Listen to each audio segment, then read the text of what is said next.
জেলা স্বেচ্ছাসেবক লীগ, জেলা স্বেচ্ছাসেবক লীগের বিভিন্ন অঙ্গ সংগঠন, বিভিন্ন ইউনিট, শ্রমিক লীগ, মহিলা লীগ, সমস্ত সংগঠন নেতৃবৃন্দ এবং উপস্থিত মা বোনেরা সকলকে কৃতজ্ঞতা জানাচ্ছি আজকের এই মিছিল এবং বিক্ষোভ সমাবেশে অংশগ্রহণ করার জন্য।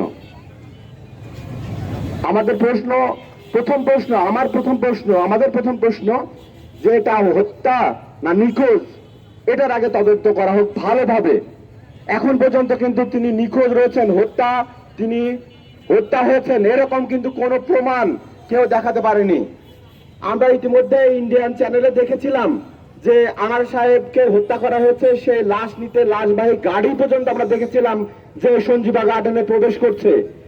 সেই গাড়ি আবার ফেরত আসলো এবং বলা হলো যে ইন্ডিয়ান যে গোয়েন্দা সংস্থা তারা বলেছে যে এই লাশ ময়নাতদন্ত করা হবে, ময়নাতদন্তের পরে রিপোর্ট জানানো হবে।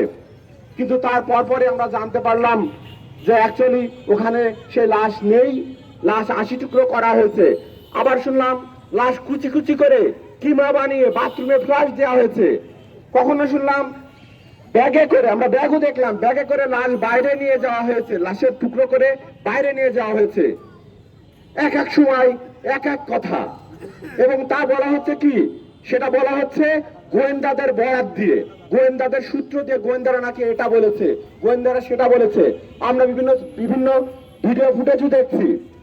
আমাদের কথা যে আপনারা এটাকে হত্যা না নিখোঁজ এটাকে ঠিক করুন, এবং যারা এই স্ক্রিপ্ট লিখতেছে, যাদের কথা বর্তমানে এগুলো প্রচার হচ্ছে, তাদের আসলে মাথায় গন্ডগোল আছে, যে কারণে এক এক সময় এক এক কথা বলতেছে। আমরা তীব্র প্রতিবাদ জানাই এবং আমি বলতে চাই যে ভারতে যে যার বাসায় যে আনার সাহেব উঠেছিল সেই গোপালকে কিন্তু এখন পর্যন্ত পাওয়া যায়নি, তাই সে কিন্তু নিখোঁজ রয়েছেন। তাকে কিন্তু আইনের আওতায় এখন পর্যন্ত নিয়ে আসা হয়নি। ইন্ডিয়ান আইন শৃঙ্খলা বাহিনী কি করছে এই ব্যাপারে কিন্তু আমাদেরকে কিছু জানানো হচ্ছে না, এবং এই বিচার হবে ইন্ডিয়াতে। হঠাৎ করে আমরা এটা হত্যা না নিখোঁজ এটা আগে ঠিক মতন তদন্ত না করেই হঠাৎ করে এটাকে হত্যা বলে বাংলাদেশে প্রচার করে আমাদের নেতাকে গ্রেফতার করা হয়েছে।